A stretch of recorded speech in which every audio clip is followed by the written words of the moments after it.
So good morning students, welcome to Learners Academy. Good morning.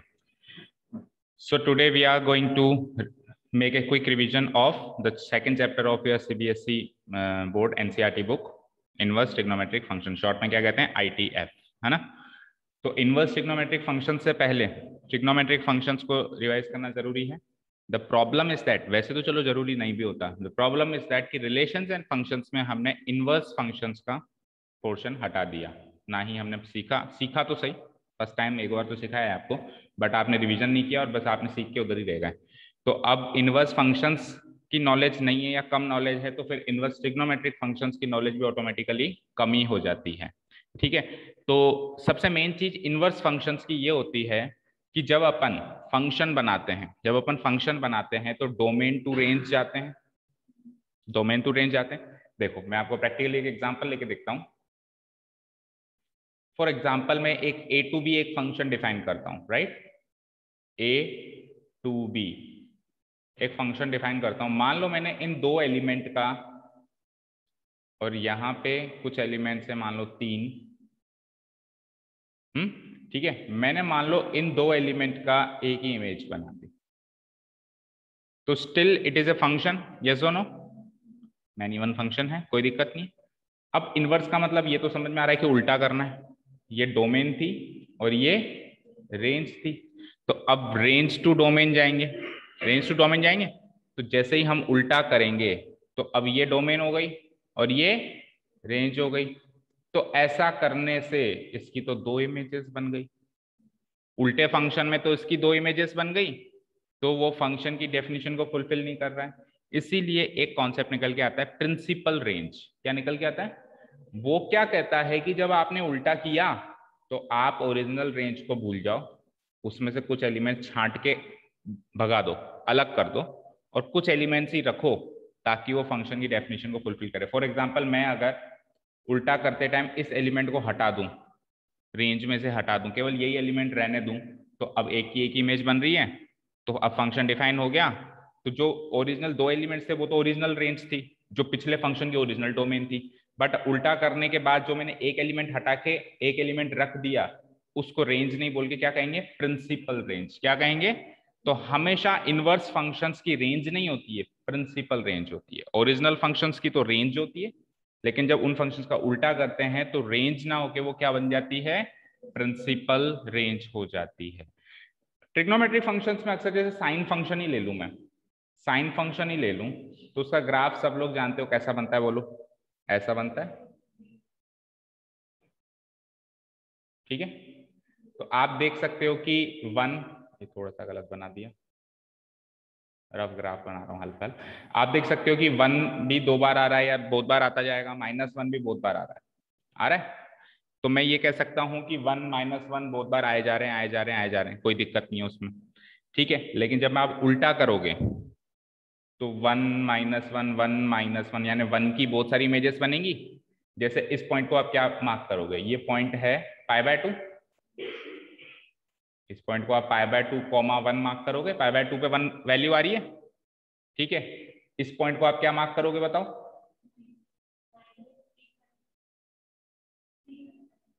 -π/2 -π -3π/2, तो -3π/2 again 1, ठीक है। लेकिन जब आप उल्टा करोगे, मतलब इस फंक्शन को ऐसे ऐसे फ्लिप करोगे, x axis becomes y axis.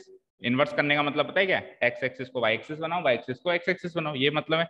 जिसे आप उल्टा करोगे तो ये पॉइंट बन जाएगा 1 π/2 और वो पॉइंट बन जाएगा 3π/2।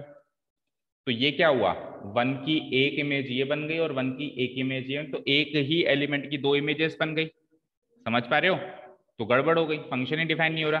तो हमने क्या करा, उसकी रेंज में से ये वैल्यू हटा दी। हमने साइन इनवर्स फंक्शन की प्रिंसिपल रेंज ही डिफाइन कर दी कि -π/2 से π/2 ही लेनी है, उसके आगे या पीछे नहीं लेनी है। तो ये वाला पॉइंट ऑटोमेटिक हट गया, -π/2 तो शुरू यहाँ से होता है, π/2 शुरू यहाँ से होता है, केवल ये वाली वैल्यू है, और इस वैल्यू में एक पे एक ही वैल्यू आ रही है इस रीजन में या इस एरिया में। समझ में आ गई बात? तो सबसे मेन चीज याद हुई, रिलेशंस फंक्शंस का जब अपन उल्टा करते हैं तो रेंज नहीं बनेगी, क्या बनेगी, प्रिंसिपल। उसका कारण भी याद रखो, क्योंकि नहीं तो फंक्शन जो है वन टू मैनी हो जाएगा, वो अलाउड ही नहीं है फंक्शंस के केस में। मैनी टू वन तो अलाउड था, but one to many allowed ही नहीं। ये चीज क्लियर है। अब अपन सबसे पहले ओरिजिनल ट्रिग्नोमेट्रिक फंक्शंस का रिवीजन करते हैं, बिकॉज क्लास 11th में हमने इतना ज्यादा सीखा नहीं ड्यू टू कोरोना। तो रिवीजन टू फटाफट मैं नरेट करूंगा, आपको जहां जहां दिक्कत है पूछते जाना, है ना। Revision to trigonometric functions. Trigonometric functions हम सबसे पहले एक यूनिट सर्किल अप्रोच में सीखते थे। यूनिट सर्किल अप्रोच में सीखने का कारण ये था कि उससे हमको जल्दी से चीजें याद हो जाती थी। कुछ फिक्स नहीं हो गया कि आप यूनिट सर्किल में ही पढ़ो, आप हर एक ट्रिग्नोमेट्रिक फंक्शन का अलग अलग ग्राफ भी याद कर सकते हो, वो तो बेस्ट है अगर आप अलग अलग का ग्राफ याद है, आपके माइंड में छपा हुआ है। बट चलो वो ग्राफ याद नहीं होता एक साथ, तो हम यूनिट सर्किल में साइन और कॉस को पढ़ते हैं एक साथ, और साइन और कॉस पढ़ते हैं तो बाकी भी याद हो ही जाते हैं। तो यूनिट सर्किल में देखो, हमको एक सर्किल गिवन है जिसकी जो रेडियस है यूनिट है, यूनिट मतलब 1 सेंटीमीटर या 1 मीटर, एक यूनिट उसकी रेडियस है, ठीक है। ओपी देख रहे हो, ओपी सॉरी ओपी, ओपी यूं ले लो या यूं ले लो, दोनों रेडियस है, कितनी है 1 यूनिट। अब जैसे मैं यूनिट सर्किल बनाता हूं और उसके बीचों बीच x axis and y axis suppose करो ड्रॉ करता हूं, सेंटर से मैं 2 डायमीटर ड्रॉ करता हूं, सेंटर से मैं 2 डायमीटर यूं ड्रॉ करता हूं, राइट। तो ये माना जाता है फर्स्ट क्वाड्रेंट, ये सेकंड क्वाड्रेंट, ये थर्ड क्वाड्रेंट और ये फोर्थ क्वाड्रेंट। तो ये क्या कहता है कि अगर यूनिट सर्किल पे आपने कोई भी पॉइंट ले लिया ऑन द सर्किल, तो वो पॉइंट जो है साइन थीटा और कॉस थीटा को डिनोट करता है। किसको डिनोट करता है? साइन थीटा और कॉस थीटा को डिनोट करता है। जो एक्स कोऑर्डिनेट है वो डिनोट करता है कॉस थीटा को, और जो वाई कोऑर्डिनेट है वो डिनोट करता है साइन थीटा को। सपोज करो मैंने एक पॉइंट ले लिया यहाँ पे P, जिसके कोऑर्डिनेट्स हैं A, B। अब ये P पॉइंट जो है सेंटर के साथ थीटा एंगल बनाएगा। P पॉइंट जो है इसके साथ क्या एंगल बनाएगा? थीटा। तो मैं कह सकता हूं यहाँ पे A क्या है? कॉस थीटा है, और B क्या है? Sine theta. ठीक है। अब आप खुद सोचो, जो एक्स कोऑर्डिनेट होगा, जो एक्स कोऑर्डिनेट होगा वो वाई एक्सिस के इधर इधर पॉजिटिव होगा, होगा नहीं होगा? और वाई एक्सिस के उधर उधर क्या होगा? नेगेटिव होगा। जो एक्स कोऑर्डिनेट होगा वो वाई एक्सिस के इधर इधर पॉजिटिव होगा और उधर उधर नेगेटिव होगा। एक्स कोऑर्डिनेट क्या है? कॉस थीटा है। एक्स कोऑर्डिनेट क्या है? कॉस थीटा है। दैट मींस कॉस थीटा इधर इधर पॉजिटिव है, उधर उधर नेगेटिव है, यानी कि कॉस थीटा किस किस क्वाड्रेंट में पॉजिटिव है? फर्स्ट और फोर्थ में पॉजिटिव है, और सेकंड और थर्ड में वो नेगेटिव। याद हुआ? ठीक है। किसी भी पॉइंट का वाई कोऑर्डिनेट पकड़े तो वाई कोऑर्डिनेट क्या करता है? एक्स एक्सिस के ऊपर ऊपर तो पॉजिटिव रहता है और एक्स एक्सिस के नीचे नीचे नेगेटिव रहता है। वाई कोऑर्डिनेट किसी भी पॉइंट का पकड़े तो वाई कोऑर्डिनेट क्या है बेटा? साइन थीटा है। That means sine theta x axis के ऊपर ऊपर पॉजिटिव है और एक्स एक्सिस के नीचे नीचे नेगेटिव है, यानी कि फर्स्ट एंड सेकंड क्वाड्रेंट में साइन थीटा क्या है? पॉजिटिव है, and third and fourth quadrant में साइन थीटा क्या है? नेगेटिव है। ठीक है। तो इससे ये पता चला कि फर्स्ट क्वाड्रेंट में तो साइन थीटा कॉस थीटा दोनों ही पॉजिटिव है, राइट। फर्स्ट क्वाड्रेंट में साइन थीटा कॉस थीटा दोनों ही पॉजिटिव है। नेगेटिव कब कब है? तो साइन थीटा तो नेगेटिव है इस क्वाड्रेंट में, और कॉस थीटा नेगेटिव है उस क्वाड्रेंट में। अब जब अपन प्रिंसिपल रेंज डिफाइन कर रहे हैं तो अपने को कम से कम एक क्वाड्रेंट ऐसा भी कंसीडर करना पड़ेगा जहां पे नेगेटिव वैल्यूज आ रही है। भाई प्रिंसिपल रेंज को सोच समझ के डिफाइन करी होगी ना, ऐसा तुमने कोई सी भी रख दी। ऐसा एक रीजन सोचा होगा जिसमें एक बार नेगेटिव वैल्यू भी आ रही है, एक बार पॉजिटिव भी आ रही है, एक बार जीरो भी आ रही है, सारा सब कुछ हो रहा है। तो वो एरिया डिफाइन करने के लिए पॉजिटिव नेगेटिव दोनों लेना है। तो साइन के केस में तो डिफाइन हुआ वो एरिया ये वाला और ये वाला, पॉजिटिव नेगेटिव, है ना। और कॉस के लिए डिफाइन हुआ ये वाला और ये वाला, पॉजिटिव और नेगेटिव। इसीलिए साइन थीटा की प्रिंसिपल रेंज बन गई -π/2 से +π/2। भाई यहां से यहां आएंगे तो -π/2, यहां से वहां जाएंगे तो +π/2। भाई जब अपन क्लॉकवाइज डायरेक्शन चलते हैं तो एंगल नेगेटिव चलता है, और जब अपन एंटी क्लॉकवाइज डायरेक्शन चलते हैं तो एंगल पॉजिटिव चलता है। तो मुझे ये और ये क्वाड्रेंट कंसीडर करना है, तो मैं इससे एक बार इधर आया, इससे एक बार उधर आया, तो -π/2 से +π/2, ये है साइन थीटा की प्रिंसिपल रेंज। बोलो है या नहीं है? और कॉस थीटा के लिए मैंने ये और ये क्वाड्रेंट प्रिंसिपल रेंज में माना, भाई एक पॉजिटिव वाला और एक नेगेटिव वाला, तो 0 से पाई, 0 से पाई हो गई कॉस थीटा की प्रिंसिपल रेंज। एक बार साइन थीटा कॉस थीटा की याद होती है तो फिर बाकी भी याद होती चली जाती है। क्लियर है यहाँ तक? चलो आगे पढ़ते हैं। अब इसमें थोड़ा सा डेरिवेशन है, उस टाइम मैंने आपको करवाया था, कि साइन थीटा को अगर अपन ले तो साइन थीटा क्या होता है, opposite side divided by hypotenuse, तो p q by o. P q क्या है, पी क्यू क्या है, पी क्यू की वैल्यू सॉरी बी होगी वाई कोऑर्डिनेट, पी क्यू की वैल्यू क्या होगी पी क्यू, ये हाइट है ना, तो हाइट क्या होगी वाई कोऑर्डिनेट डी, और उसके बाद ओपी क्या है, ओपी तो मेरी रेडियस है तो 1, तो बी बाई 1 क्या हो गया बी, तो साइन थीटा की वैल्यू क्या हो गई कुल मिला के बी हो गई, साइन थीटा की वैल्यू क्या हो गई बी हो गई। वही चीज की वाई कोऑर्डिनेट क्या होता है साइन थीटा होता है। सिमिलरली कॉस थीटा निकालोगे तो वो ए आ जाएगा।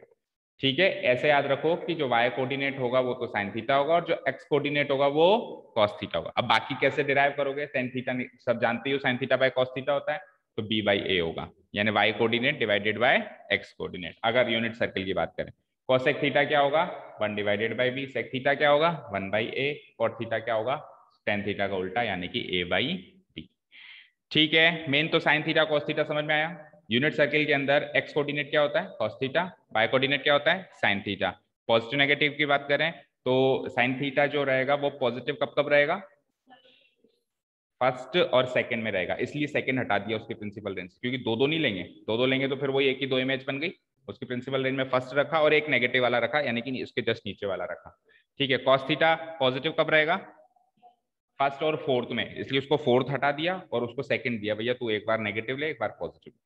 ठीक है, तो इसलिए उसकी फर्स्ट एंड सेकंड क्वाड्रेंट क्या रह गई प्रिंसिपल रेंज रह गई। अभी एक टेबल भी हमारे पास है ना साइंस, हाँ वो भी आएंगे ऑब्वियसली, क्योंकि वन वैल्यू अटेन करता है ना sine theta cos theta, pi by 2 पे वन अटेन करता है, तो वन अटेन करता है तो वो पॉइंट भी आएंगे। क्लोज इंटरवैल ही चल रहा है अभी सब कुछ, ओपन इंटरवल नहीं चल रहा है। Sine theta and cos theta के केस में क्लोज इंटरवल ही चलता है, प्रिंसिपल रेंज भी और डोमेन भी, है ना। अब साइन की बात करें तो सब जानते हो, देखो अभी अभी जो मैंने बताया साइन थीटा क्या है, फर्स्ट क्वाड्रेंट में पॉजिटिव, सेकंड में पॉजिटिव, थर्ड और फोर्थ में नेगेटिव, दो में पॉजिटिव दो में नेगेटिव। कॉस थीटा फर्स्ट और फोर्थ में पॉजिटिव, दो में नेगेटिव। टेन थीटा आप डिवाइड करके देख लो, plus divided by plus plus, plus divided by minus minus, minus divided by minus plus, minus plus minus. चलो अब ये चीज तो आप हमेशा जानते ही हैं, अपन चाहे ऐसे याद कर लो, चलो एक ही बार में याद करा देता हूँ, टाइम वेस्ट क्यों करें। जैसे सपोज करो ये यूनिट सर्किल है, हाँ तो साइन थीटा की बात कर रहा हूँ, साइन थीटा बोलो प्लस, साइन थीटा क्या है वाई कोऑर्डिनेट, वाई कोऑर्डिनेट क्या होगा एक्स एक्सिस से ऊपर ऊपर पॉजिटिव होगा, तो प्लस माइनस माइनस, ये तो है साइन थीटा। कॉस थीटा क्या है प्लस, इधर तो सारी प्लस है, इधर वो क्या हो जाता है माइनस, फिर इधर तो माइनस और इधर प्लस।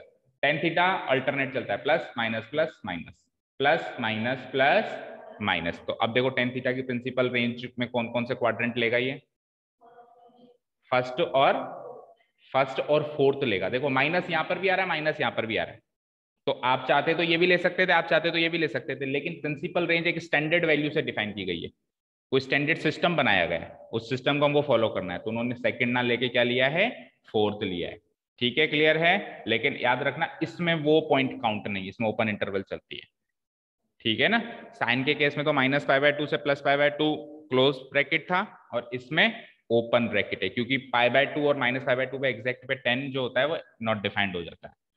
ठीक है ना, 1/0 हो जाता है, 1/0 या -1/0, तो इसीलिए वो वाले पॉइंट्स काउंटेड नहीं है। ठीक है, अब ये तीन याद हुए साइन कॉस टेन, तो इनके जो रेसिप्रोकल है वो भी सेम है, साइन और कोसेक एक जैसे ही चलेंगे। जिस क्वाड्रेंट में साइन पॉजिटिव नेगेटिव है उसी क्वाड्रेंट में कोसेक भी पॉजिटिव नेगेटिव है, जिस क्वाड्रेंट में कॉस पॉजिटिव नेगेटिव है उसी क्वाड्रेंट में सेक भी रहेगा, और टेन भी किसकी तरह रहेगा कॉट की तरह रहेगा। हालांकि उनकी रेंजेस डिफर करेंगी, लेकिन पॉजिटिव नेगेटिव याद करवा रहा हूं अभी मैं केवल, पॉजिटिव नेगेटिव साइन और कोसेक एक तरह चलते हैं, कॉस और सेक एक तरह चलते हैं, और टेन एंड कॉट एक तरह चलते हैं, रेसिप्रोकल से एक तरह चलते हैं। तो ये वाला आप एक क्विक रिवीजन के तौर पे एक बार आप घर पे देख लीजिएगा ये टेबल, कैसा भी कर लो। देखो ट्रिक्स जितनी याद, ट्रिक्स भी इतनी सारी हो गई कि ट्रिक्स भी रटनी पड़ रही है, तो इसीलिए यहाँ पे कोई रिवीजन में मैं कॉन्सेप्ट वाइज चल रहा हूँ फटाफट, है ना। ट्रिक्स भी इतनी सारी, ट्रिक एक होती है तो याद हो जाती है, ट्रिक भी इतनी हो गई कि अब ट्रिक याद करो पहले, तो इससे अच्छा फॉर्मूला याद कर लो। Domain and range of trigonometric function, the very important topic of this chapter as per your board की अगर बात करें तो, जो एग्जाम मटेरियल है अब शुरू हो रहा है, जो एग्जाम मटेरियल है अब शुरू हो रहा है।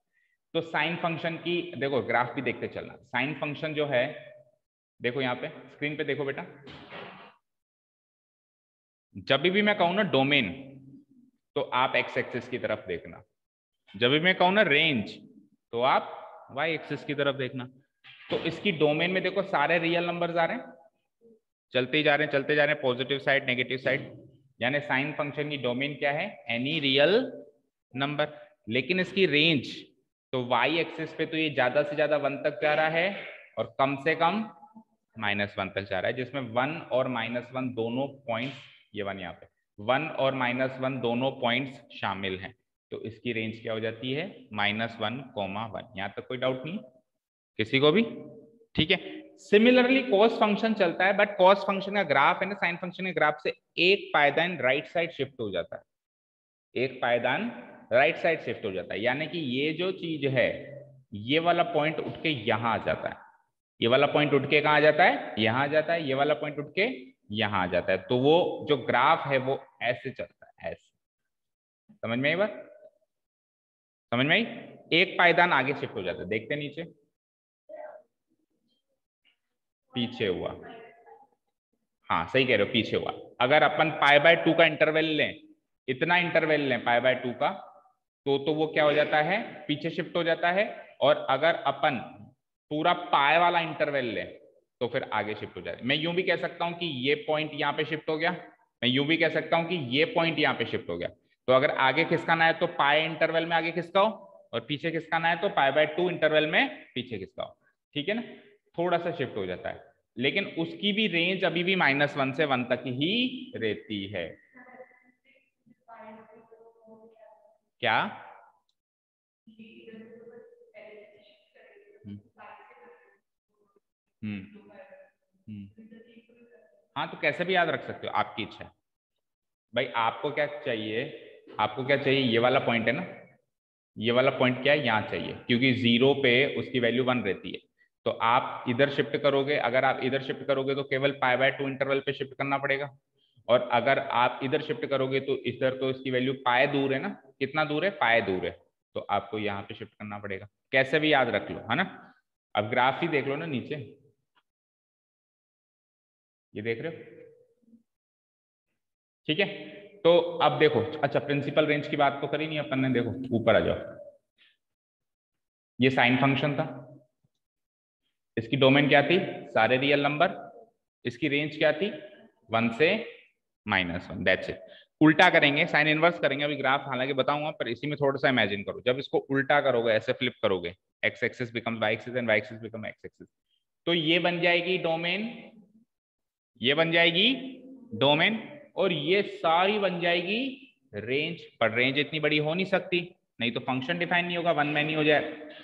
तो हम क्या करेंगे इसमें, इसकी जो ये रेंज बनी लंबी सारी, इसको काटेंगे। क्या करेंगे? इसको तोड़ेंगे भाई, थोड़ा सा सीमित कर देंगे, इधर का उधर का हटा देंगे। तो जब अपन इसको काटते हैं तो अपन बहुत सारी चीजें ध्यान में सोचते हैं कि एक बार पॉजिटिव वैल्यू भी होनी चाहिए और एक बार नेगेटिव वैल्यू भी होनी चाहिए। तो देखो, इसको मैं अगर काटने लगूं, तो अगर मैं यहां से यहां काट दूं तो सफिशिएंट है ना? यहां से लेके ये जो ग्राफ है, ये एक बार पॉजिटिव भी हो रहा है हर पॉइंट पे और एक बार नेगेटिव भी हो रहा है। तो इसकी जो प्रिंसिपल रेंज डिफाइंड हुई, वो क्या से कहां डिफाइन हुई? -π/2 से +π/2 तक। ठीक है, याद हुआ? -π/2 से +π/2। तो मैं अगर याद करूं, तो साइन इनवर्स फंक्शन का जो डोमेन हो जाएगा वो क्या हो जाएगा? -1 से 1, और रेंज क्या हो जाएगी, मतलब प्रिंसिपल रेंज क्या हो जाएगी? -π/2 से π/2। देखो डोमेन तो जस्ट इसका उल्टा कर दो, डोमेन में तो दिक्कत है नहीं, जस्ट इसका क्या कर दो? उल्टा कर दो। रेंज में प्रॉब्लम है, उसको तोड़ रहे हैं हम, है ना? तो रेंज पहले तो सारे रियल नंबर्स थे, अब अपन ने तोड़ के क्या कर दिया? -π/2 से π/2 तक ही कर दिया। ठीक है, याद हुआ साइन फंक्शन का सारा सिस्टम? चलते हैं। जो साइन फंक्शन की डोमेन है उसको तोड़ रहे हैं, जो साइन इनवर्स फंक्शन की रेंज है उसको तोड़ रहे हैं। जब अपन साइन इनवर्स कह रहे हैं, जब अपन साइन इनवर्स कह रहे हैं, तो अब तो वो रेंज है ना, तो इसीलिए नाम प्रिंसिपल रेंज है, ऐसे नहीं कि प्रिंसिपल डोमेन। कैसे भी याद रख लो बेटा, साइन की डोमेन को तोड़ रहे हैं या साइन इनवर्स की रेंज को तोड़, दोनों बातें कह दी ना मैंने। तो अब साइन इनवर्स के रेफरेंस पे बात कर रहे हैं, तो उसका नाम प्रिंसिपल रेंज पड़ा, ना कि प्रिंसिपल डोमेन। क्योंकि डोमेन नहीं टूटी, साइन इनवर्स की डोमेन नहीं टूटी, साइन इनवर्स की डोमेन तो सेम है, -1 का -1 to 1 -1 to 1 कॉपी पेस्ट हो गया, ये जो है ये टूट के उधर आई। तो अब तो ये रेंज है ना इस फंक्शन की साइन इनवर्स की, दैट मीन्स ये प्रिंसिपल रेंज है। क्या है ये? Principal range. कई बार हमको लगता है कि नहीं सर प्रिंसिपल रेंज ये नहीं ये होनी चाहिए, तो वो हमको बुक की लैंग्वेज को फॉलो करना है, मतलब जो उन्होंने प्रिंसिपल रेंज डिसाइड करी है वही हमको फॉलो करनी है, वो सिस्टम है उन्होंने तय कर दिया भाई हाँ यहाँ से लेके यहाँ तक इसकी प्रिंसिपल रेंज होगी। कोई ऐसा भी कह सकता है सर आपने यहां से यहीं क्यों तोड़ी, आप यहां से यहां तोड़ो अभी भी तो एक में एक आ रहा है। तो ऐसे तो बहुत सारे बन सकते हैं, आगे भी बन सकती है, बनती जाएंगी प्रिंसिपल रेंज, बनती जाएंगी, लेकिन हमको क्या फॉलो करना है जो उन्होंने डिफाइन कर दिया, बुक में डिफाइन कर दिया, तो उन्होंने यहां से यहां डिफाइन किया, राइट? क्लियर है? चलते हैं कोसाइन फंक्शन। तो कोसाइन फंक्शन हमको याद है रियल नंबर, सारे के सारे एक्स एक्सिस पे सारे के सारे पॉइंट्स ऑक्यूपाई हो रहे हैं, तो सारे रियल नंबर, और रेंज अगेन -1 से 1 तक जा रही है। अब वापस उल्टा करोगे तो ये तो बन जाएगी डोमेन, ये तो बन जाएगी डोमेन, और ये बन जाएगी रेंज, जो कि काफी लंबी चौड़ी है, फंक्शन की डेफिनेशन को फुलफिल नहीं भी करे, इसलिए अपने को तोड़ना पड़ेगा। तो इस बार कहां से कहां तोड़ा उन्होंने? 0 to पाई। कहां से कहां तोड़ा? 0 to पाई। इसमें ये एक बार पॉजिटिव हो रहा है, एक बार नेगेटिव हो रहा है, स्टार्ट 1 से हो रहा है, खत्म -1 से हो रहा है, लेकिन इंटरवल फॉर्म में हम पहले छोटी वैल्यू लिखते हैं, इसलिए -1 to 1। ठीक है, याद है? याद हो गया? तो बता सकते हो कोस इनवर्स फंक्शन की डोमेन रेंज, ये तो कॉपी पेस्ट, -1 to 1 से लेकर 0 to पाई, जिसमें 0 पाई दोनों शामिल है। तो साइन और कॉस में क्लोज इंटरवल ही चलते हैं, अब नीचे से ओपन इंटरवल होना शुरू होंगे क्योंकि कई सारे पॉइंट्स पे फंक्शन डिफाइन नहीं होगा। चलते हैं साइन कॉस के बाद टेन की बात करते हैं। टेंजेंट फंक्शन कुछ ऐसा था, याद करो। देखो टेंजेंट फंक्शन की डोमेन क्या थी?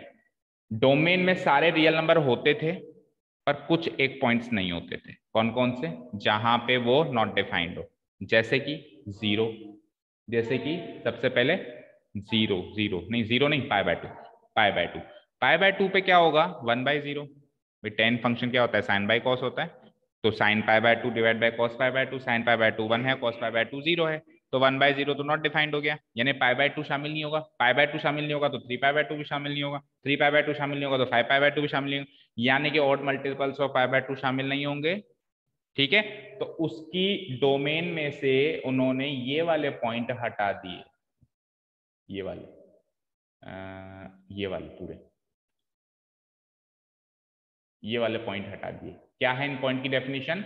x equals to 2n + 1 π/2। 2n + 1 π/2 का मतलब ही है कि ऑड मल्टीपल्स ऑफ π/2। देखो 2n + 1 हमेशा एक ऑड नंबर होगा, यस और नो? अगर n इंटीजर है तो, अगर n एक इंटीजर है तो 2n + 1 हमेशा एक ऑड नंबर होगा। कोई भी क्या ऑड नंबर की डेफिनेशन बताओ तो कह दिया करो 2n + 1 टाइप का नंबर। कैसा नंबर? 2n + 1 टाइप का नंबर, जहां पे n क्या हो? इंटीजर हो, n कोई रियल नंबर ना हो, सिर्फ डेसिमल वैल्यू ना हो, पूरा वैल्यू हो, 1 2 3 4 ऐसे ना। और कोई भी कहे ऑड नंबर बताओ तो 2n + 1, और कोई भी कहे इवन नंबर बताओ तो कह दो 2n। 2n इवन नंबर होता है, 2n + 1 क्या होता है? ऑड नंबर होता है। अब अगर मैं कहूं, सपोज करो मैं आपको कहूं पाई, 2 पाई, 3 पाई, 4 पाई, तो ये मल्टीपल्स ऑफ पाई चल रहे हैं। क्या चल रहे हैं? मल्टीपल्स ऑफ पाई। तो अगर मैं आपको कहूं 2n + 1 π/2, फिर n को थोड़ा सा बढ़ा दो, फिर और बढ़ा दो, तो ये मल्टीपल्स ऑफ π/2 चल रहे हैं। क्या चल रहे हैं? Multiples of. और कैसे चल रहे हैं? ऑड चल रहे हैं। 2n + 1 ऑड है, 2n + 1 ऑड है, और मल्टीप्लाई बाय π/2 कर रहा हूं, मल्टीपल ऑफ π/2, तो उसको कैसे रीड करेंगे? Odd multiples of π/2। तो ऑड मल्टीपल्स ऑफ π/2 वाले पॉइंट्स रियल नंबर में से हटा दो, वो सारे के सारे इसकी डोमेन है। अच्छा, इसकी रेंज सारे के सारे रियल नंबर है। देखो वाई एक्सिस पे ये कहीं नहीं रुक रहा, आर पार जा रहा है। वाई एक्सिस पे जो है ये बिल्कुल जाया जा रहा है, जाया जा रहा है, जितनी ऊपर वैल्यू ले सकता है, पॉजिटिव इन्फिनिटी, और नीचे भी नेगेटिव इन्फिनिटी। लेकिन डोमेन की बात करूं तो, डोमेन की बात करूं तो देखो ध्यान से, ये वाला पॉइंट डिफाइन है, ये वाला पॉइंट डिफाइन है, ये वाला पॉइंट है, बट ये वाला पॉइंट डिफाइन नहीं है, ये वाला पॉइंट डिफाइन है, ये वाला पॉइंट डिफाइन है, ये वाला पॉइंट डिफाइन। आप देख पा रहे हो π/2 के ऑड मल्टीपल्स डिफाइन नहीं है, π/2, 3π/2, इधर नेगेटिव में आ जाओ, -π/2, -3π/2, -5π/2। तो ऑड मल्टीपल्स ऑफ π/2 डिफाइन नहीं है, किसमें? डोमेन में। एक्स एक्सिस पर, और रेंज सारे के सारे रियल नंबर्स। याद हुआ? याद हुआ? 10 फंक्शन की डोमेन क्या है? सारे के सारे रियल नंबर्स, बट π/2 वाले पॉइंट्स काउंटेड नहीं है, यानी ऑड मल्टीपल्स ऑफ π/2 काउंट नहीं है, पॉजिटिव में भी और नेगेटिव में भी। और रेंज क्या है? सारे के सारे रियल नंबर्स। अब अपन ने कर दिया इसका फ्लिप। इमेजिन करो, ग्राफ पे देखो, तो देखो ये तो हो गई डोमेन, ये तो हो गई डोमेन। पहले क्या थी? रेंज इसकी रियल नंबर, तो अब डोमेन हो गई रियल नंबर। अब डोमेन क्या हो गई? Real number. और रेंज क्या होगी? ये होगी। रेंज क्या होगी? ये होगी। इसमें बार बार वैल्यूज रिपीट हो रही, तो एक पोर्शन काटना पड़ेगा, एक पोर्शन काटना पड़ेगा। तो क्यों ना ये वाला पोर्शन काट दें जो साइन में काटा था, बट -π/2 और π/2 काउंटेड नहीं है, वहां तो था, यहां नहीं है। तो इसकी डोमेन और रेंज हो गई, रियल नंबर तो हो गई इसकी डोमेन, रेंज हो गई -π/2 से π/2, but in open interval, but in open interval. Clear? याद हुआ भाई? बताओ। हाँ,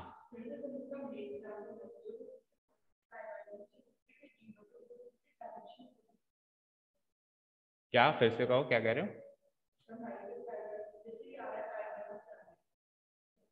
π/2 से यहाँ आ रहा है, हाँ।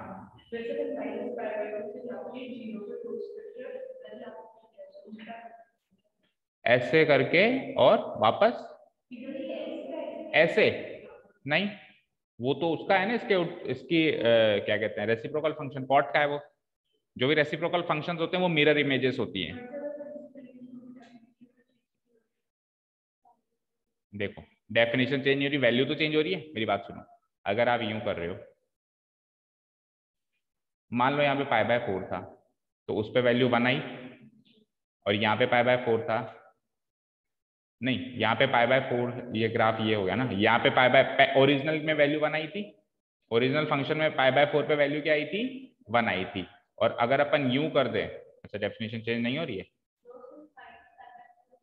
ये -π/4 पे वैल्यू 1 आ रही है। देखो, पहले π/4 पे वैल्यू 1 आ रही थी, अभी -π/4 पे 1 आ रही है। पहले पहले -π/4 पे -1 आ रही थी, और अब +π/4 पे -1 आ रही है। तो वैल्यूज तो चेंज हो गई ना। 10 फंक्शन तो +π/4 पे 1/1 वैल्यू देता है, और कॉट फंक्शन -π/4 पे 1 वैल्यू देता है। तो चलो मान लिया आपकी वो एरिया चेंज नहीं हुआ, ये मान लिया हमने एरिया चेंज नहीं हुआ, अभी भी -π/2 से π/2 तक ही है, लेकिन उसके अंदर जो वैल्यूज वो अटेन कर रहा है उसकी वैल्यूज चेंज हो गई, इसलिए नहीं लगा सकते। ठीक है? देखो, इनवर्स फंक्शन का मतलब है ग्राफ को फ्लिप करना, और रेसिप्रोकल फंक्शंस का मतलब है उसकी मिरर इमेज बनाना, उसकी मिरर इमेज बनाना। ठीक है?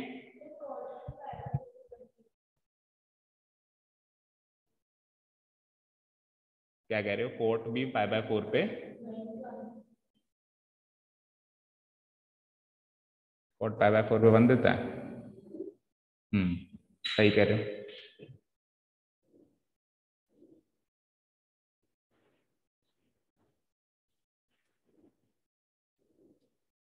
कॉट का ग्राफ देख, कॉट का ग्राफ आगे शिफ्ट होता है,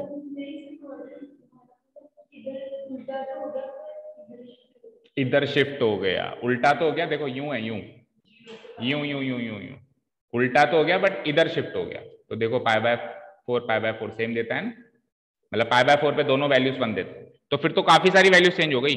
मतलब उल्टा, एग्जैक्टली उल्टा नहीं हो रहा है, उल्टा भी हो रहा है और आगे भी शिफ्ट हो रहा है। ठीक है? तो बहुत सारी वैल्यूज फिर तो डिफर हो गई, बहुत सारी वैल्यूज डिफर हो गई फिर तो इसीलिए हम उल्टा नहीं कर सकते। ठीक है? क्लियर है? tan और tan इनवर्स। उसके बाद आगे कोसेक। अब कोसेक क्या करता है? सेक का उल्टा कर देता है। देखो ध्यान से, कोसेक क्या करता है? साइन का उल्टा कर देता है। आप ध्यान से देखो, साइन जो था वो कुछ यूं था, तो इसका उल्टा करेंगे तो यूं होगा। ठीक है? साइन था वो यूं था, बताओ, तो उसका उल्टा करेंगे तो यूं। अच्छा, जो वैल्यू साइन अटेन करता था, अब कॉस, ये कोसेक अटेन नहीं करेगा, तो साइन 1 को अटेन करता था, यस और नो? तो कोसेक नहीं करेगा, कोसेक 1 को छू के निकलेगा, मतलब 1 को टच नहीं करेगा, 1 के ऊपर ऊपर से निकल जाए। ठीक है? क्लियर है? देखो, इसकी जो डोमेन है तो वो तो अगेन कोई भी रियल नंबर है, कोई भी रियल नंबर है। रेंज क्या है इसकी, देखो ध्यान से, रेंज, सॉरी सॉरी सॉरी एक मिनट, हाँ कोसेक को क्या लिखते हैं अपन, 1/sin।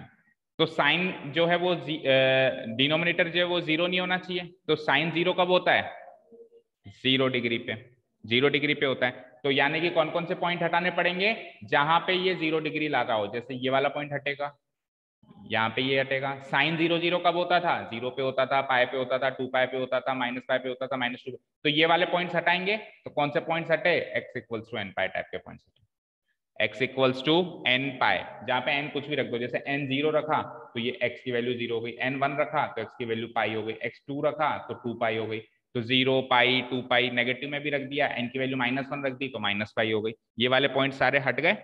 अब इसकी रेंज बताओ, तो आपने देखा ये कहीं पर भी जा रहा है, पॉजिटिव इन्फिनिटी जा रहा है, अब नीचे की साइड भी जाएगा, नेगेटिव इन्फिनिटी भी जाएगा, देखो नीचे का ग्राफ देखो, पॉजिटिव इन्फिनिटी भी जा रहा है और नेगेटिव इन्फिनिटी भी जा रहा है, बट ये कभी भी इस पॉइंट को टच नहीं कर रहा है, टच नहीं करेगा। देखो जो साइन फंक्शन है ना बेटा वो ये था, ठीक है, तो जो कोसेक फंक्शन है ना बेटा, वो कोसेक फंक्शन इसको टच नहीं करेगा, इसके जस्ट ऊपर, मतलब 1 से जस्ट ऊपर वाले पॉइंट पे वो टच करके जाएगा, मतलब टेंडिंग टुवर्ड्स 1 है, पर इसकी वैल्यू 1 कभी भी नहीं होगी। तो इसकी जो रेंज है उसमें ये वाला पोर्शन, विच पोर्शन, ये वाला पोर्शन शामिल नहीं है।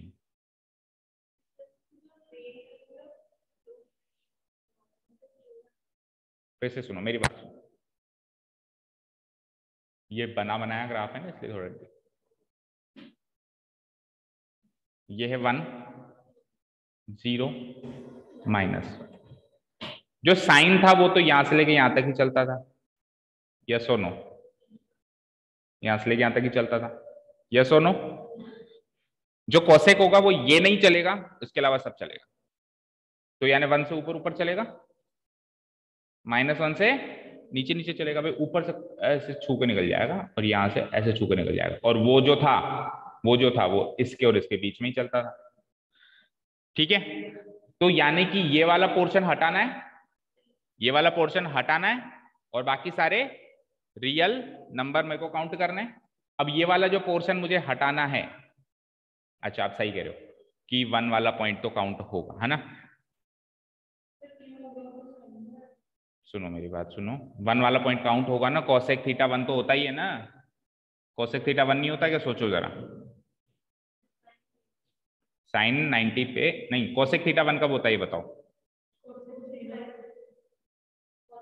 कोसेक 90 पे होता है ना, कोसेक 90 पे 1 होता है ना।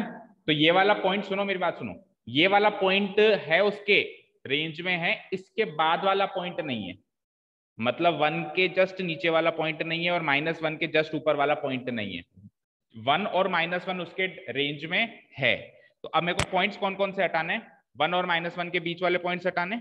तो देखो 1 और -1 तो है ना उसकी, तो मैं क्या करूंगा, real number minus open interval -1 to 1 अगर माइनस कर दूं, अब -1 to 1 मैंने ओपन इंटरवल हटाई है, दैट मीन्स -1 और 1 अभी भी इसकी रेंज में है,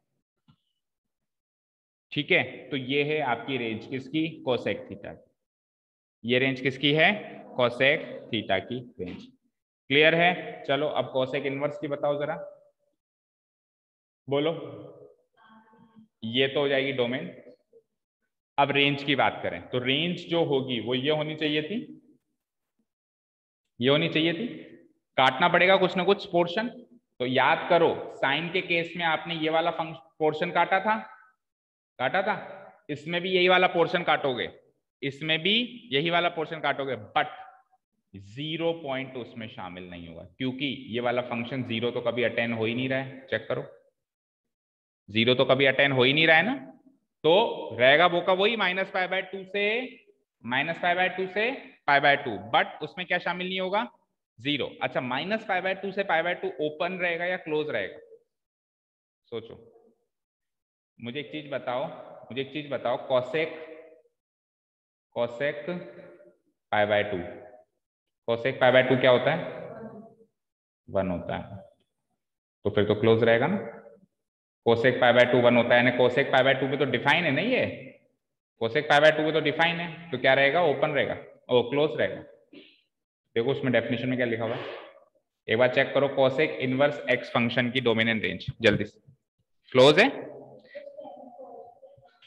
क्लोज क्यों रहेगा आप खुद सोचो ना, कोसेक फंक्शन पाई बाय 2 पे डिफाइन है ना भाई, कोसेक पाई बाय 2 पे डिफाइन ही नहीं होता तो फिर पाई बाय 2 पॉइंट को शामिल नहीं करते। जैसे टेन पाई बाय 2 डिफाइन नहीं है, टेन पाई बाय 2 डिफाइन नहीं है ना, तो इसीलिए पाई बाय 2 वाला पॉइंट उसमें शामिल नहीं किया। तो हम क्या करेंगे, जब इनवर्स फंक्शन बनाएंगे तो ये तो हो गया domain r minus minus 1 to 1, ये तो हो गया डोमेन। रेंज क्या बनेगी, मतलब प्रिंसिपल रेंज क्या बनेगी, प्रिंसिपल रेंज विल बी, यहां से लेके यहां तक तो बनेगी माइनस पाई बाय 2 से पाई बाय 2 क्लोज ब्रैकेट तो बनेगी, बट इसमें से क्या माइनस करना पड़ेगा, ये वाला बीचों बीच वाला पॉइंट माइनस करना पड़ेगा, इसको करली ब्रेसेस में लगा देना, क्योंकि एग्जैक्टली यही पॉइंट माइनस हो रहा है, याद हुआ। चलो कॉसेक के बाद नेक्स्ट क्या होता है बोलो, सेक। वो सेक की मिरर इमेज बनानी है हमको, ओ कॉस की मिरर इमेज बनानी है हमको, तो याद करिए जरा, कॉस फंक्शन यू था, यू था, तो इसकी मिरर इमेज यू बनेगी, बनेगी नहीं बनेगी, ठीक है। अच्छा कॉस फंक्शन के डोमेन और रेंज क्या थे बताओ, कॉस फंक्शन के डोमेन और रेंज क्या थे, आर से माइनस 1 1, ठीक है। तो अब इसके इस फंक्शन में, मतलब ये सेक फंक्शन में डोमेन और रेंज क्या होंगी, तो सेक फंक्शन में देखो ये वाला पॉइंट यहाँ पे डिफाइन नहीं है, यहाँ पे डिफाइन नहीं है, क्योंकि यहाँ पे वैल्यू क्या हो जाती है, जीरो हो जाती है, यहाँ पे जीरो वैल्यू हो जाती है, तो इसकी डोमेन में रियल नंबर्स तो होंगे बट क्या शामिल नहीं होंगे, वही same odd multiples of pi by 2 शामिल। तो किस किस में odd multiples of pi by 2 हटाया हमने, एक तो हटाए सेक में और एक हटाए टेन में। जहां जहां कॉस नीचे रहेगा, टेन में भी साइन बाय कॉस नीचे रहता है और सेक में भी 1 बाय कॉस नीचे रहता है, जहां जहां पे कॉस नीचे रहता है वहां पे odd multiples of pi by 2 हमको डोमेन से हटाना पड़े, और जहां जहां पे साइन नीचे रहता है वहां वहां पे हमको एन पाई वाली वैल्यूज हटानी है। इंटीग्रल मल्टीपल्स ऑफ पाई बोलते हैं उसको, एन पाई का मतलब इंटीग्रल मल्टीपल्स ऑफ पाई। वो कब हटानी है, जब जब साइन नीचे रहेगा, तो इसमें वो हट गई, तो मैं लिख देता हूँ आर माइनस और वो सारे पॉइंट्स है ना, x such that x is equals to 2n plus 1 odd multiples of pi by 2, सारी चीज ये तो हो गई इसकी क्या बेटा, डोमेन। और रेंज क्या होगी, रेंज क्या होगी, वो का वो सेम अभी का अभी जो हमने किया, सारे रियल नंबर्स, बस ये वाला पोर्शन शामिल नहीं है कोसेक की तरह, तो -1 से, ठीक है। अब करो उल्टा, सेक इनवर्स एक्स, तो ये चीज तो ऊपर भी दिख रही है, इसको डिलीट कर देता हूं, इसका करना है बेटा उल्टा, तो ये उठ के आएगा यहां, कोई दिक्कत नहीं है। अब वही पोर्शन काटना पड़ेगा प्रिंसिपल रेंज का, तो प्रिंसिपल रेंज का वही 0 to पाई, क्योंकि कॉस का 0 to पाई काटा था तो सेक का भी 0 to पाई काटेंगे, लेकिन पॉइंट्स चेक करो कौन सा शामिल नहीं हुआ इसमें, पाई बाय 2 शामिल नहीं हुआ, एग्जैक्टली मिड पॉइंट शामिल नहीं हो रहा है, उसमें 0 शामिल नहीं था, इसमें पाई बाय 2, तो इसकी प्रिंसिपल रेंज बन जाती है। अच्छा 0 और पाई दोनों शामिल है तो क्लोज ब्रैकेट में बनेगी, क्लोज ब्रैकेट में बनेगी माइनस व्हाट, करली ब्रेसेस में पाई बाय, ठीक है। अब एक लास्ट फंक्शन बचा है, दैट इज कॉट, आ जाओ। तो कॉट फंक्शन का जैसा हमने अभी डिस्कस किया कि उल्टा मिरर इमेज तो बन रही है बट आगे भी शिफ्ट हो रहा है, ठीक है, आगे शिफ्ट कर दिया हमने, तो ये एक ऐसा टाइप का कुछ ग्राफ बन गया। आप देखो सारे रियल नंबर पे डिफाइन है, बस किस पे डिफाइन नहीं है, बस एन पाई वाले पॉइंट्स पे डिफाइन नहीं, यानी इंटीग्रल मल्टीपल्स ऑफ पाई। क्यों, क्योंकि कॉट का मतलब होता है साइन नीचे कॉस बाई साइन, और साइन जब जब नीचे रहेगा तो इंटीग्रल मल्टीपल्स ऑफ पाई पे वो डिफाइन नहीं होगा। जो भी फंक्शन में डिनोमिनेटर में साइन है उस फंक्शन के डोमेन में से इंटीग्रल मल्टीपल्स ऑफ पाई हटाने पड़ेंगे, जो भी फंक्शन में कॉस थीटा डिनोमिनेटर में है उस फंक्शन के डोमेन में से odd multiples of pi by 2 domain में से हटाने पड़ेंगे, ठीक है। तो ये 0 पाई 2 पाई 0 माइनस पाई ये सब हट गए यहाँ से, तो बताओ इसकी डोमेन क्या बनी, इसकी डोमेन बनी any real number minus x such that x equals to n pi, integral multiples of pi, ये तो होगी डोमेन। रेंज क्या होगी बोलो, रेंज क्या होगी, रेंज क्या होगी, हाँ ऑल रियल नंबर्स, देखो इन्फिनिटी तक जा रहा है ना वाई एक्सिस पे, तो वाई एक्सिस पे तो ये पॉजिटिव इंफिनिटी नेगेटिव इंफिनिटी हर जगह जा रहा है ना, तो ऑल रियल नंबर्स। उल्टा करो जरा, उल्टा करो तो R2। अब इसमें से कटिंग कहां से कहां तक करेंगे चेक करो, इसमें हम कटिंग कहां से कहां तक करेंगे, नहीं वही सेम जो 10 में करी थी हमने, -π/2 से π/2, ये की यही कटिंग अपन ने उसमें करी थी। तो देखो सारे पॉइंट शामिल हुए, ये नेगेटिव वाले शामिल हो गए और ये पॉजिटिव वाले शामिल हो गए। 0 to π है, हाँ ओपन तो खैर रहेगा। अच्छा उसमें -π/2 से π/2, हाँ तो ठीक है फिर वो याद करो, ठीक है वो याद करो। मैंने क्या कहा था कि हमारा दिमाग कुछ और भी कह सकता है कि ये काट दो तो भी काम चल रहा है हमारे हिसाब से, बट हमको क्या है स्टैंडर्ड वैल्यूज कंसीडर करनी है, मतलब स्टैंडर्ड जो बुक ने डिसाइड करी है। ठीक है उन्होंने क्या माना है 0 to π, 0 to π दैट मीन्स ये वाला, 0 to π दैट मीन्स ये वाला, ओपन ब्रैकेट तो रहेगा ही रहेगा क्योंकि 0 और π/2, 0 और π पे तो फंक्शन डिफाइन ही नहीं है, से लेकर नहीं इसमें से क्या माइनस करेंगे हम, नहीं कुछ भी माइनस नहीं करेंगे, एक मिनट रुको, 0 से लेकर π, हाँ इतनी है ना, कुछ माइनस हुआ ही नहीं, π/2 तो माइनस थोड़ा ना हो रहा है। अच्छा 10 की क्या थी बताना, 10 की r से लेकर -π/2 to π/2, वेरी ठीक है यही है, बिल्कुल यही है। तो tan और cot के प्रिंसिपल रेंज में से कुछ माइनस नहीं हो रहा, sec और cosec के प्रिंसिपल रेंज में से माइनस हुआ था। हाँ बोलो, ठीक है cos में अपन माइनस करते हैं, ठीक है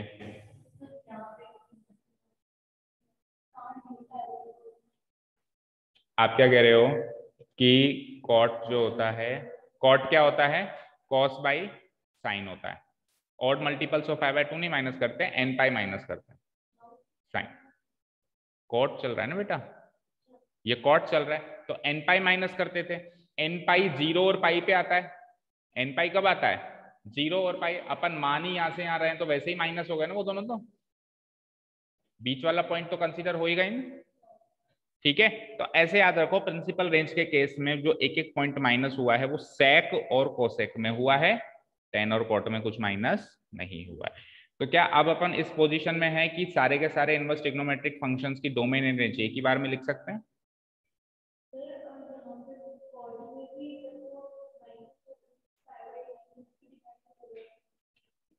बात वो की वही आ गई ना कि हमको क्या कंसीडर करना है, according to the book, according to the book हमको कंसीडर करना है। -π/2 से π/2 लेंगे तो ये वाली वैल्यू सेम हो गई ना, देखो इसीलिए नहीं ली, चेक करो 0 पे, मेरी बात सुनो 0 पे -π/2 भी आएगी, 0 पे मतलब 0 से एक इमेज -π/2 भी बनेगी और एक इमेज π/2 भी बनेगी। अपने को क्या लेना है जिसमें फंक्शन डिफाइन हो, तो फंक्शन डिफाइन नहीं होगा ना, अगर आप यहां से यहां लेते हो सपोज करो तो 0 पे वैल्यू -π/2 बनेगी, मतलब उल्टा कर दिया मैंने, उल्टा कर दिया तो 0 पे ये वाली वैल्यू भी बनेगी और 0 पे ये वाली वैल्यू भी बनेगी, तो सेम वैल्यूज बन गई ना, इसीलिए इस वाली पोर्शन को ना करके अगला वाला पोर्शन लिया।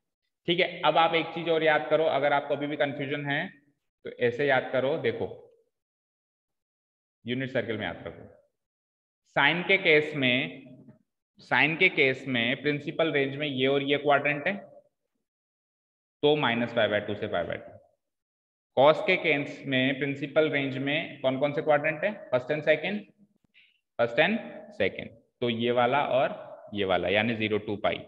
10 के केस में प्रिंसिपल रेंज में कौन से क्वाड्रेंट है,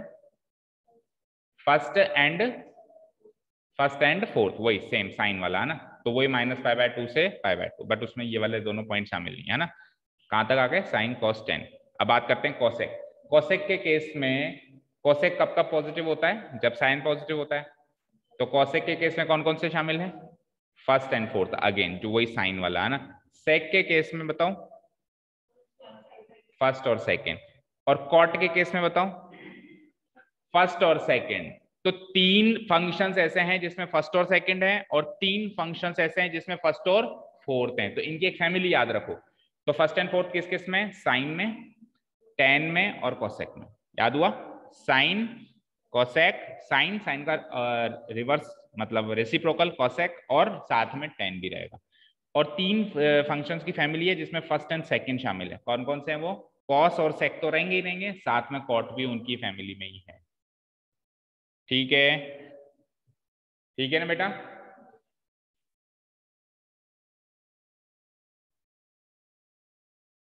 साइन फंक्शन में यहां से यहां तोड़ेंगे, देखो स्क्रीन पे देखो, फटाफट क्विक रिवीजन करो। साइन फंक्शन में यहां से यहां तोड़ेंगे प्रिंसिपल रेंज बनाने के लिए, कोसेक में भी यहां से यहां तोड़ेंगे, और टेन में भी यहां से यहां तोड़ेंगे। राइट, तीन फंक्शंस में यहां से यहां तोड़ रहे हैं। और बचे हुए तीन फंक्शंस कौन कौन से? कॉस में यहां से यहां तोड़ेंगे, सेक में भी यहां से यहां तोड़ेंगे, और कॉट में भी यहां से यहां ही तोड़ेंगे। ठीक है, याद हुआ? तो अब अपन प्रिंसिपल रेंज बना सकते हैं सबकी। अब तो याद हो ही गई। चलो बताओ देखें। अभी हालांकि नीचे ग्राफ्स हैं, लेकिन अब अपन थोड़ा सा क्विक करते हैं। बोलो, साइन इनवर्स फंक्शन की domain and principal range. Domain तो -1 से, कोई भी नोटबुक्स में नहीं देखेगा, अपने माइंड में मेमोराइज करो, है ना, बिकॉज यही हेल्प करने वाला है। अपने आप लिखने का टास्क है आपको। बोल भाई राजा, साइन इनवर्स फंक्शन की प्रिंसिपल रेंज।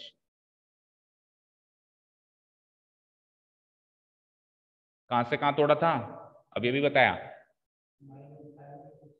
-π/2 से π/2। ठीक है, जिसमें ये दोनों पॉइंट भी शामिल है। कॉस फंक्शन की बोलना जरा। कॉस फंक्शन की डोमेन तो यही रहेगी, लेकिन उसमें आगे खिसक के तोड़ा है। कॉस फंक्शन दूसरी फैमिली का है, यानी कि 0 to पाई। राइट, कोई डाउट? 10 पे आ जाओ।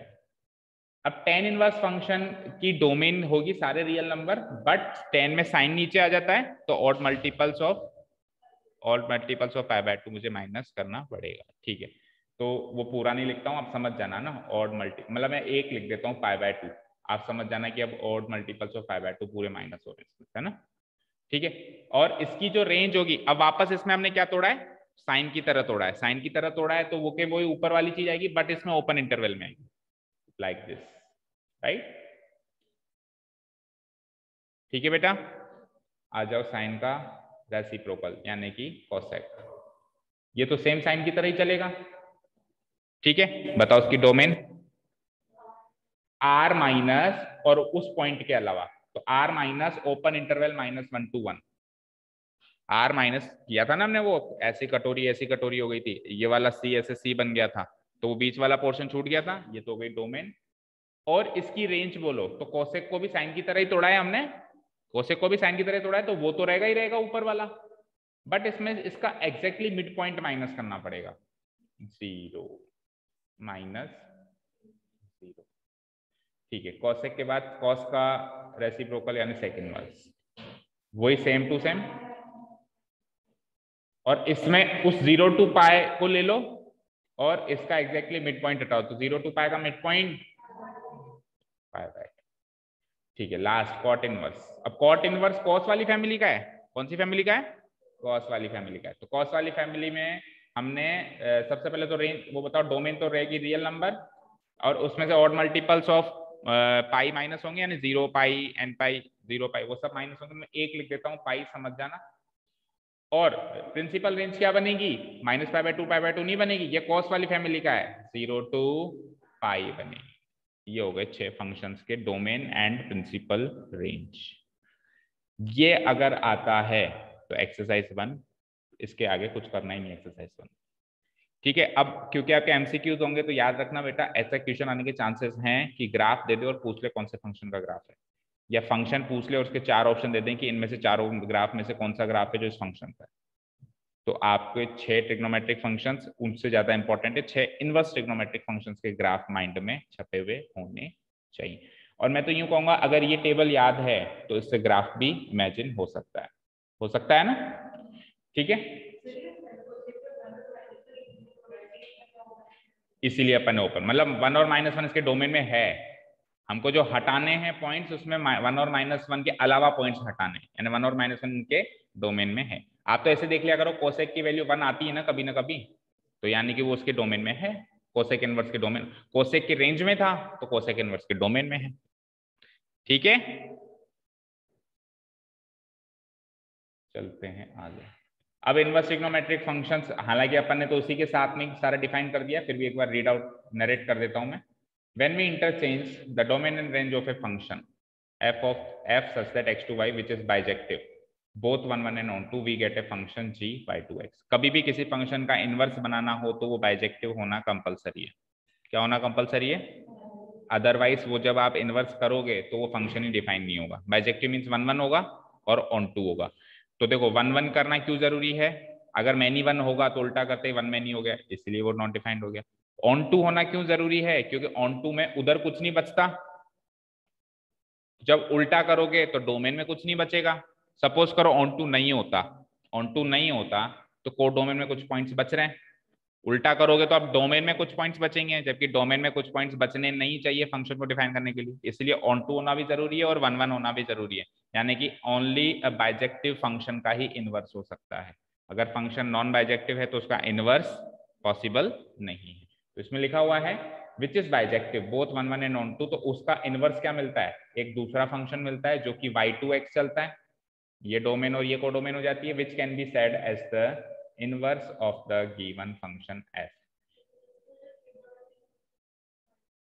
ऑब्वियसली 1 1 और ऑन टू होते हैं। आप देख लो ना, एक पे एक वैल्यू आएगी और सब पे वैल्यू आएगी, ऐसा कोई वैल्यू नहीं, ऐसा कोई पॉइंट नहीं जिसपे वैल्यू ना आए। जो भी अपन ने डोमेन और प्रिंसिपल रेंज लिए उसमें, जो भी अपन ने डोमेन और प्रिंसिपल रेंज लिए, एक पे एक आ रही है ना। अपन काट ही ऐसा रहे कि एक पे एक आ रही है, अपन पोर्शन ही ऐसा काट रहे हैं कि एक पे एक आ रही है, उसके अलावा तो अपन पोर्शन काट ही नहीं रहे ना। जैसे अभी अपन ने गलती से कॉट में -π/2 से π/2 काट लिया, आपकी नजर पड़ गई सर -π/2 और π/2 दोनों में 0 हो रहा है, तो 1 में नहीं हो जाता फंक्शन, तो अपन ने वो वाला शिफ्ट करके आगे वाला काटा, तो एक पे एक आ रही है, प्लस कोडोमेन सारा ऑक्यूपाई हो रहा है। ठीक है ना?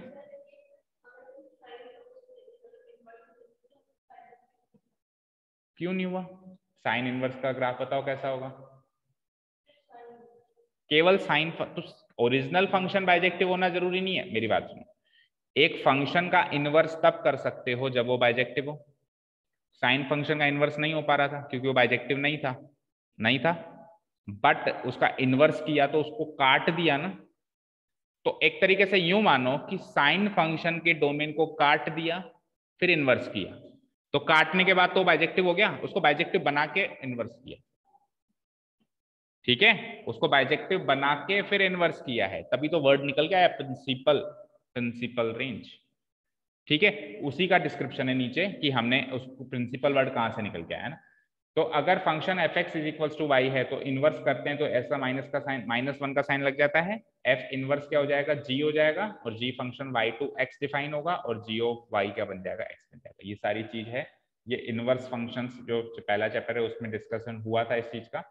But we know that all the trigonometric functions are many one and onto. Onto तो होते हैं वो, ऑन टू तो वो होते हैं क्योंकि कोडोमेन में कोई पॉइंट छूटता नहीं है, बट वो 1 1 नहीं होते, वो क्या होते हैं? मैनी वन होते हैं। तो वो बाइजेक्टिव नहीं है तो उनको इन्वर्टिबल भी नहीं है, अगर वो बाइजेक्टिव नहीं है तो वो इन्वर्टिबल भी नहीं है, इनवर्स बना ही नहीं सकते, इसीलिए उनके इनवर्स फाइंड आउट ही नहीं कर सकते अपन। तो हमने क्या किया, in order to make them invertible we restrict the domain of this trigonometric functions after which they become 1 1 and onto, यानी कि बाइजेक्टिव। वही जो बात अभी अपन डिस्कस कर रहे थे वही लिखी हुई है। ठीक है, कि in order to make them invertible हमने क्या किया, उनको मैनी वन से 1 1 कर दिया, हमने उनके डोमेन को रिस्ट्रिक्ट कर दिया, काट दिया, ताकि वो एक पे एक ही वैल्यू दे। सिंपल सी बात, अगर आपको बिल्कुल ही देसी भाषा में आपको मैं समझाऊं तो ये था मेरा डोमेन और ये थी मेरी रेंज, ये कुछ पॉइंट्स हैं, ये कुछ पॉइंट्स हैं, ये पहले मैनी वन था, ऐसे था, कुछ 3-4 पॉइंट्स पे एक आ रहा था, हमने इन दोनों पॉइंट्स को ही हटा दिया, अब 1 1 रह गया, 1 1 रह गया ना। हमने उनके डोमेन को रिस्ट्रिक्ट कर दिया तो वो इनडायरेक्टली उसकी रेंज रिस्ट्रिक्ट हो गई उल्टे फंक्शन। ठीक है, क्लियर है?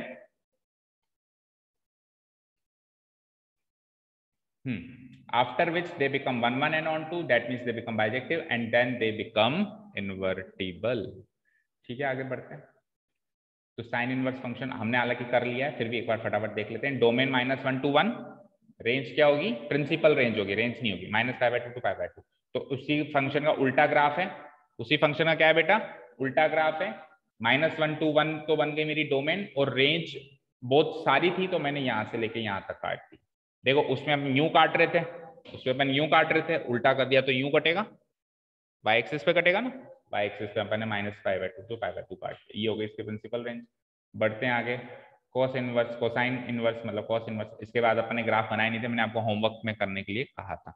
तो अभी अपन ने जो ओरिजिनल फंक्शंस बनाए उसको हमने जैसे जैसे काटा वैसे वैसे ही कटेंगे, बस वो फ्लिप होके कटेंगे, ठीक है ना। तो आपने किया होगा तो आपने काटा भी होगा। अच्छा, कोसाइन का ही नहीं बनाएगा केवल, ग्राफ नहीं बनाया, बाकी हमने लिखा सबका है। Domain -1 to 1 0 to π, domain any real number minus sorry range क्या होगी -π/2 to π/2। कोसिकेंट में डोमेन में ये वाले पॉइंट्स हट जाएंगे और रेंज में क्या होगी 0 पॉइंट हट जाएगा। सीकेंट में क्या होगा, वही डोमेन में -1 to 1 के बीच वाले पॉइंट्स हट जाएंगे और इसका मिड पॉइंट रेंज में हट जाएगा। आ जाओ नीचे, लास्ट कोटेंजेंट में क्या हो जाएगा, any real number to 0 to π open. ठीक है, क्लियर है। तो ये तो हो गए ट्रिग्नोमेट्रिक फंक्शंस की डोमेन एंड रेंज, और ये हो गए इनवर्स ट्रिग्नोमेट्रिक फंक्शंस की डोमेन एंड रेंज। घर जाके एक बार आपको क्या करना है, नोटबुक बंद करनी है, इस साइड आपको ट्रिग्नोमेट्रिक फंक्शंस की डोमेन एंड रेंज लिख के देखनी है, इस साइड आपको इनवर्स ट्रिग्नोमेट्रिक फंक्शंस की डोमेन एंड रेंज लिख के देखनी है कि क्या मुझे आती है या नहीं आती। ऐसा नहीं है कि एक बार लिख के देखनी है, पीरियड ऑफ टाइम में बार बार लिख के देखनी है। मतलब जैसे आज लिख के देखी, देखिए 7 दिन के बाद फिर से ट्राई करो कि अभी तक याद देखी नहीं है ना। फिर 7 जैसे माइंड में आई कि जैसे ट्रिग्नोमेट्रिक किसी के मुंह से निकला, ट्रिग्नोमेट्रिक 5-7 दिन के बाद सुनाई दिया, तो एकदम से माइंड में क्लिक करना चाहिए कि यार ट्रिग्नोमेट्री से याद आया कि उसकी प्रिंसिपल और रेंज मुझे याद है या नहीं है। फटाफट सारे काम छोड़े, एक पेपर उठाए, देखे मैं लिख के देखता हूँ या लिख के देखती हूँ, ठीक है ना। इस तरीके से आपको प्रैक्टिस होनी चाहिए, ठीक है। अब इंपॉर्टेंट नोट्स जो हैं वो देखिए भाई, क्या टाइम हो गया, 8 बजे नेक्स्ट क्लास है, आने तो फिर उनको 5-10 मिनट है ना। देखो इंपॉर्टेंट नोट्स क्या है, सुनो ध्यान से, कि इन 6 फंक्शन का जब मैं नेगेटिव करता हूं, sine cos tan cosec sec cot का, तो आंसर में क्या आता है। तो आंसर में क्या आता है, देखो साइन का, टेन का और कोसेक का, नहीं साइन का, टेन का और कोसेक का तो क्या बनता है, -x हो जाता है, यानी ये minus sine as it is अंदर चला जाता है। आपको याद करना इसलिए आसान है क्योंकि ये 3 अभी उसी फैमिली में थे, साइन कोसेक और टेन उसी फैमिली में थे। तो ये -x क्यों हो गया, जैसे मैंने साइन फंक्शन का नेगेटिव, कोसेक फंक्शन का नेगेटिव और टेन फंक्शन का नेगेटिव किया, तो याद करो इन तीनों के नेगेटिव 4th क्वाड्रेंट में बनते हैं, इन तीनों के नेगेटिव, और 4th क्वाड्रेंट में आने के लिए आपको एंगल माइनस करना पड़ता है, ठीक है। और इन तीनों के नेगेटिव 2nd क्वाड्रेंट में बनते हैं, और 2nd क्वाड्रेंट का मतलब होता है π-x, यस और नो। 2nd क्वाड्रेंट में जाने के लिए आप π-x करोगे भाई, 2nd क्वाड्रेंट में जाने के लिए क्या करते हैं, π-x। 3rd क्वाड्रेंट में जाने के लिए π+x 180 प्लस समथिंग करोगे। 4th क्वाड्रेंट में जाने के लिए क्या कर सकते हो, 2π-x भी कर सकते हो, या सिंपली -x लिख सकते हो उसको। आपने एंगल ही नेगेटिव काउंट कर लिया, ऐसे घूम के नहीं गए, ऐसे आ गए, नेगेटिव एंगल आ गए, क्लॉकवाइज डायरेक्शन में चले गए। तो इसीलिए यहाँ पे -x लिख दिया, यहाँ पे -x लिख दिया, यहाँ पे -x लिख दिया, यहाँ पे क्या लिखा, 2nd क्वाड्रेंट के हिसाब से π-x। तो ये 6 फॉर्मूले याद हो गए, बोलो। 6 ट्रिग्नोमेट्रिक फंक्शंस के नेगेटिव करने हो, साइन का, कोसेक का और टेन का नेगेटिव कैसे करेंगे, एंगल को नेगेटिव कर देंगे, -x। और बचे हुए 3 कौन कौन से, कॉस, सेक और कॉट का नेगेटिव करना हो तो 2nd क्वाड्रेंट में होता है इनका नेगेटिव। ऐसे 2 चीजें याद हो रही है, उनकी प्रिंसिपल रेंज भी याद हो रही है और ये माइनस करना भी याद हो रहा है ना। तो 2nd क्वाड्रेंट में करने के लिए π-x, sine of π-x, cos of sec of π-x and cot of π-x। उल्टा ऐसे भी याद होना चाहिए कि कोस ऑफ π-x क्या होता है, माइनस कोस x होता है। केवल ऐसे ऐसे याद नहीं होना चाहिए, ऐसे भी याद होना चाहिए, ठीक है। नेक्स्ट चलते हैं, हाँ। cos π-x को cos x नहीं लिख सकते बेटा, sin π-x को sin x लिख सकते हैं।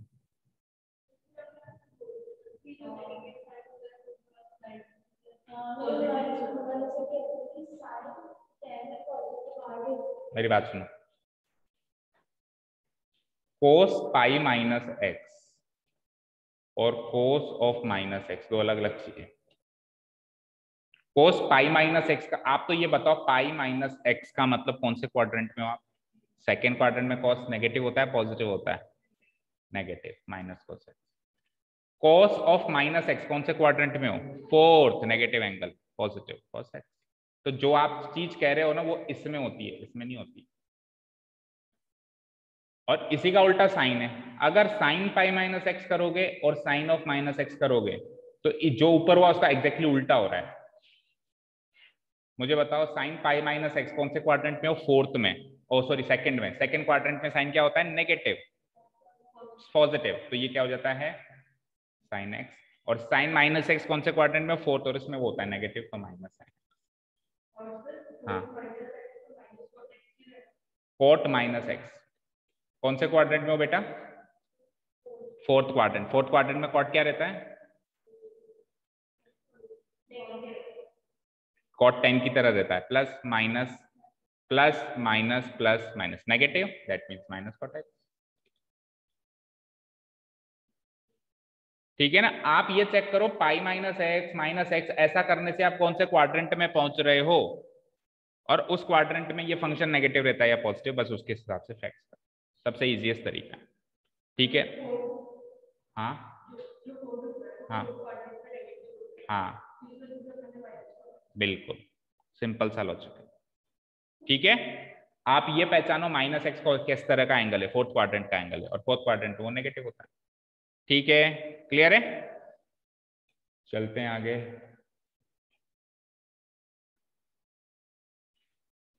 हाँ जी, अब फर्स्ट एक्सरसाइज को सॉल्व करने के लिए ये चीज काम आएगी। देखो, हमने एक वर्ड सुना है, जहर को जहर काटता है। एक लाइन सुनिए, जहर को जहर काटना। भाई किसी के बॉडी में अगर जहर इंजेक्ट हो गया और जहर इंजेक्ट कर दो। अभी अपन जो वैक्सीन ले रहे हैं वो क्या है? कोरोना सैंपल है वो भी। कोरोना ना हो इसलिए कोरोना ऑलरेडी ले रहे हैं। कोरोना हमको ना हो इसलिए हम ऑलरेडी बॉडी में कोरोना ले रहे हैं, उसका एक छोटा सा सैंपल ले रहे हैं जो हमको हार्मफुल नहीं है हमारे लिए, बट वो अब असली कोरोना आएगा तो उसको पहचान लेगा और उसको वहीं पे मार देगा। जहर ऑलरेडी दे दिया ताकि दूसरा जहर, बड़ा जहर ना आ सके। तो अगर साइन को काटना है तो साइन इनवर्स चाहिए, और साइन इनवर्स को काटना है तो साइन चाहिए। तो इसका मतलब है किसी एंगल पे साइन फंक्शन अप्लाई करके वापस साइन इनवर्स फंक्शन अप्लाई कर दें तो वही एंगल वापस आ जाएगा, या किसी रियल नंबर पे साइन इनवर्स फंक्शन अप्लाई करके वापस साइन फंक्शन अप्लाई कर दें तो वही रियल नंबर आ जाएगा। यहां पे ये एंगल है, यहां पे ये रियल नंबर है। याद रखना, ओरिजिनल ट्रिग्नोमेट्रिक फंक्शंस हमेशा एंगल्स पे चलते हैं और इनवर्स ट्रिग्नोमेट्रिक फंक्शंस हमेशा नंबर्स पे चलते हैं। तो ये वो का वही नंबर वापस आ जाएगा, यहाँ पे वो का वही एंगल। यहाँ पे एक्स एंगल है, यहाँ पे एक्स नंबर है। ठीक है? क्लियर है?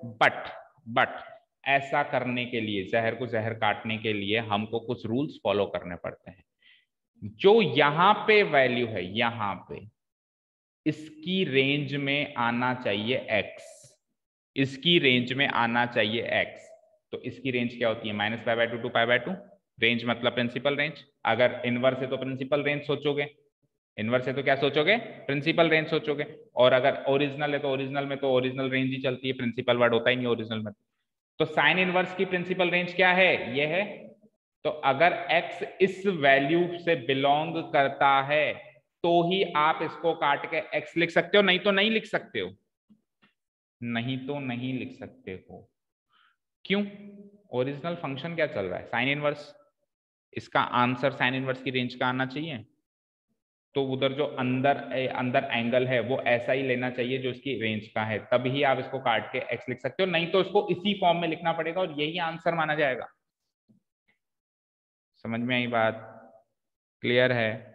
अच्छे समझ में आई ना बात? हालांकि 95% या 99% आपको वो प्रिंसिपल रेंज का ही क्वेश्चन देगा, आपको रेंज के बाहर देगा ही नहीं। तो आप माइंड में तो सोचते हो ऐसे ही काट दो चलो, लेकिन आपकी नॉलेज के लिए आपको पता होना चाहिए कि जहर को जहर काटेगा, बट जो बाहर वाला फंक्शन है उसकी रेंज का होना चाहिए, अंदर वाली की मत देखना, बाहर वाले फंक्शन की रेंज का वो होना चाहिए। Similarly cos inverse of cos x भी x हो जाएगा और cos of cos inverse x भी x हो जाएगा, बट cos इनवर्स की प्रिंसिपल रेंज होती है 0 टू पाई और cos फंक्शन की रेंज होती है -1 to 1। तो इस केस में ये इससे बिलोंग करना चाहिए, इस केस में ये इससे बिलोंग करना चाहिए। ठीक है? चलते हैं नेक्स्ट। tan इनवर्स फंक्शन की प्रिंसिपल रेंज होती है -π/2 टू π/2 ओपन इंटरवल, उससे बिलोंग करना चाहिए। और tan फंक्शन की प्रिंसिपल रेंज होती है r। तो देखो इस केस में तो आप हमेशा काट सकते हो क्योंकि कोई भी रियल नंबर चलेगा। चाबी ये देखो इसी में गेट पे लगी हुई है, नहीं निकल रही? राजा निकाल के दे। चलो ठीक है, खोल के दे उसको। इस ला मेरे को बताओ, मैं बताता हूँ कौन सी चाबी है। राजा खोल के देना तू, है ना? इस वाली से खुलवाओ, ये वाला रूम खोल के देना। हाँ, तो tan ऑफ tan इनवर्स के केस में आप हमेशा x लिख सकते हो बिना सोचे समझे, because range is any real number. कोई भी रियल नंबर है, यहाँ तो सोचना ही नहीं है, तो 10 में हमको छूट है, ठीक है ना, क्योंकि इसकी range by default any real number. ठीक है, आगे चलते हैं। cosec of cosec inverse x, cosec inverse of cosec x, तो cosec इनवर्स की प्रिंसिपल रेंज है ये वाली -π/2 to π/2, जीरो हटाना है, और cosec की रेंज है ये सारी चीज सीख ली। कुल मिला के आप जहर को जहर तब की काटोगे जब r वाले फंक्शन की प्रिंसिपल रेंज में वो अंदर वाला x हो, then only you can cancel out cosec inverse से cosec या cosec से cosec इनवर्स से। सिंपल सी बात ये, ठीक है? ठीक है, अब कुछ प्रॉपर्टीज हैं जो एक्सरसाइज नंबर 2 से रिलेट करती है, तो क्या करना है, नहीं पढ़ना है। एक्सरसाइज 1 तक का काम हो गया भाई। एक्सरसाइज 1 में मतलब आपके एग्जाम्स में क्या क्या आ सकता है, अभी तक जो पढ़ा वो आ सकता है, प्लस ग्राफ आ सकते हैं, तो ग्राफ भी पढ़ लिया आज अपन ने, ठीक है ना? तो एक बार एक काम करते हैं, एक्सरसाइज 1 सॉल्व करते हैं कल। सॉल्व क्या करते हैं, तो टेस्ट ही लेते हैं, टेस्ट ही ले लेते हैं कल एक्सरसाइज 1 का। एक्सरसाइज 2 आप कह रहे हो हमको पढ़नी नहीं है, तो फिर आपकी, फिर आपको कभी इच्छा करे तो बता देना, पढ़ लेंगे, ठीक है ना? आपके बोर्ड एग्जाम तक का काम हो चुका है, इतना याद होना चाहिए, बोर्ड एग्जाम्स क्लियर। और फिर भी अगर कोई चीज और याद आती है तो बाद में अपन एनालिसिस क्लास लेंगे, जैसे वो रिलेशंस एंड फंक्शन में वो फॉर्मूला बाद में याद आए, एक पेपर सैंपल पेपर देखने के बाद याद है कि हाँ इस टाइप के भी क्वेश्चन है, तो बाद में पढ़ा दिया मैंने आपको एनालिसिस क्लास में, वो फॉर्मूले सारे बता दिया ना। तो उसी तरीके से इसमें अगर कोई ऐसा क्वेश्चन दिखता है जिसके लिए कुछ और एक्स्ट्रा पढ़ाने की जरूरत है, तो फिर अपन एनालिसिस क्लास में उसको कंसिडर कर लेंगे, ठीक है बेटा? हाँ हाँ हाँ हाँ, मुझे एक चीज बताओ, ये जो चीज है ये कॉट फंक्शन की डोमेन है, कॉट की डोमेन है ना ये, और कोट इनवर्स की ये रेंज है, कोट इनवर्स की रेंज है ना, तो यानी कि ये x जो हुआ ये कोट इनवर्स की रेंज हुई, तो इसकी रेंज में आना भी चाहिए, ठीक है? समझ में आई बात? कुल मिला के बात इतनी, देखो आपको एक एग्जांपल देता हूं, साइन ऑफ π/2, ध्यान से देखना, साइन इनवर्स, अगर आप ऐसे कैसे काट दो तो π/2 आंसर आएगा, आएगा? ठीक है, साइन ऑफ 3π/2 और साइन इनवर्स ऐसे कैसे काट दो तो 3π/2 आएगा, बट प्रैक्टिकली सोचो साइन इनवर्स का आंसर 3π/2 कैसे आ गया? साइन इनवर्स का आंसर, साइन इनवर्स किसी भी चीज पे अप्लाई कर रहे हैं, उसका आंसर 3π/2 कैसे आ गया? उसकी प्रिंसिपल रेंज में है ही नहीं वो। साइन इनवर्स की प्रिंसिपल रेंज क्या है? -π/2 से +π/2, तो 3π/2 कैसे आ गया? तो इसीलिए हम यहाँ पे काट के 3π/2 नहीं लिख सकते हैं, पता है इसका आंसर अगेन π/2 ही रहेगा। कैसे करेंगे पता है इसको? ऐसा क्वेश्चन आ जाए तो कैसे करना है, हम ऐसे करेंगे कि सर साइन इनवर्स को ऐसे करने तो आप साइन 3π/2 को साइन π/2 लिख लो ना यार, दोनों की वैल्यू सेम है, अब काटो और आंसर π/2।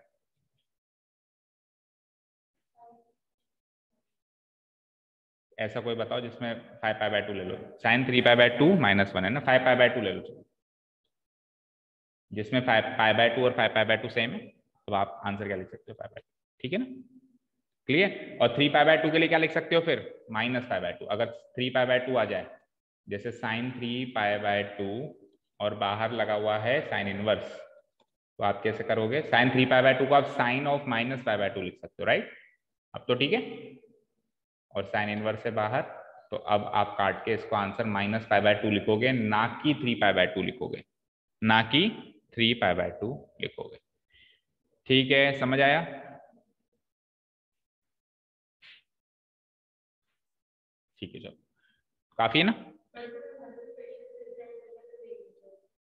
जो 95% चांसेस है, बट अगर बाहर से आ गए, जैसे अभी आ गया 3π/2 5/2, तो आपको सोचना पड़ेगा कि 5π/2 तो आंसर होगा नहीं, तो 5π/2 से मिलता जुलता है, मतलब जो 5π/2 पे वैल्यू थी ऐसी वैल्यू कौन सी पॉइंट पे आती है जो उसकी रेंज में है। तो 5π/2 वाली वैल्यू π/2 पे आती है और π/2 उसकी रेंज में, तो आंसर π/2 रहेगा। और 3π/2 वाली वैल्यू -π/2 पे है, तो -π/2 उसकी रेंज में, -π/2 आंसर होगा। अगर आ जाए एक आध क्वेश्चन तो इस तरीके से करना है, ऐसे नहीं कि सर पेपर ही गलत है, तो हमारे तो क्वेश्चन प्रिंसिपल रेंज के ही थे ना, तो ऐसा आर्ग्यू नहीं कर सकते हम, है ना, क्योंकि बुक में भी साफ साफ लिखा हुआ है कि आप इनको काट तभी सकते हो जब प्रिंसिपल रेंज में, तो बुक ने कह दिया तो फिर आपको याद रखना ही है। ठीक है, thank you so much for listening to us, have a nice day. हाँ हाँ, डोमेन दे दो और उसके अकॉर्डिंग बताओ, एक क्वेश्चन बताओ कौन सा, मैं समझ नहीं पा रहा हूँ किससे। कोई फंक्शन है जिसकी रेंज या डोमेन पूछी है, तो इनवर्स मतलब ट्रिग्नोमेट्रिक फंक्शन या कोई भी फंक्शन। हाँ,